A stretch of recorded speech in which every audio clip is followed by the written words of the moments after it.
یہ کچھ نہیں ہے مگر بس ہماری دنیا ہی کی زندگی ہے، ہم خود ہی مرتے ہیں، خود ہی زندہ رہتے ہیں، اور ہم دوبارہ اٹھائے جانے والے نہیں ہیں۔ سیم ٹو سیم بات آج کے جو لوگ ہیں وہ یہی بات کرتے ہیں، ہم معاذ اللہ خود بخود پیدا ہو گئے، ہم معاذ اللہ خود بخود مر جائیں گے، ہمیں کوئی مارے گا نہیں، اور ہمارے لیے صرف اور صرف یہی دنیا، ہم اس دنیا میں جو کچھ کریں گے، جو کچھ ہے وہ صرف یہی ہے، آخرت اور یہ ساری چیزیں کچھ نہیں ہے۔ یہ تو انہیں آخرت میں پتہ چلے گا کہ کیا ہوگا۔ اب آپ نے پیچھے وہ دیکھا، آپ نے پچھلے رکوع آپ کے مائنڈ میں ہونا چاہیے ساتھ ساتھ کہ انسانیت کتنی امپورٹنٹ مخلوق ہے، اللہ نے یہ ساری چیزیں کتنی اس انسان کے لیے بنائی ہیں۔ اگر صرف اور صرف انسان کچھ ہے ہی نہیں تو یہ پھر سارا کچھ کیا ہے؟ یہ سب کچھ انسان کے فائدے کے لیے کیوں ہے؟ پھر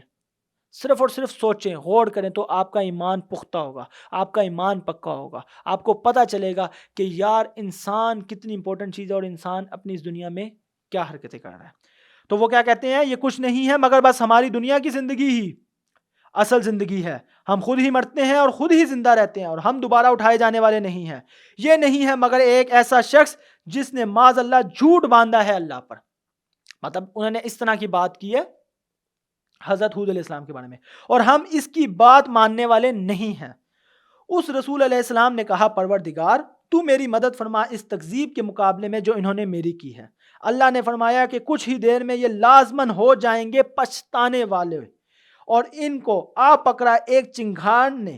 حق کے ساتھ، تو ہم نے بنا دیا انہیں کوڑا کرکٹ۔ اب بیسیکلی کیا ہوا، جس طریقے سے نوح علیہ السلام اپنی جو اللہ نے ان کو ایک وقت دیا ہوا تھا کہ قوم کو ترغیب دیتے رہنا، وہ وقت جب پورا ہوا تو نوح علیہ السلام نے دعا مانگی، ان کی قوم کو تباہ و برباد کر دیا گیا۔ اسی طریقے سے حضرت حود علیہ السلام کی قوم کا جو ایک وقت متعین تھا تب تک ان کو بتایا گیا، بار بار سمجھایا گیا، جب ان کی وہ بات نہیں سمجھے تو حضرت حود علیہ السلام نے بھی دعا مانگی، تو ایک چنگھار، ایک آواز، ایک طوفان نے ان کو آ پکڑا، اور یہ قوم عاد کے وہ لوگ تھے جو قد کاٹ اور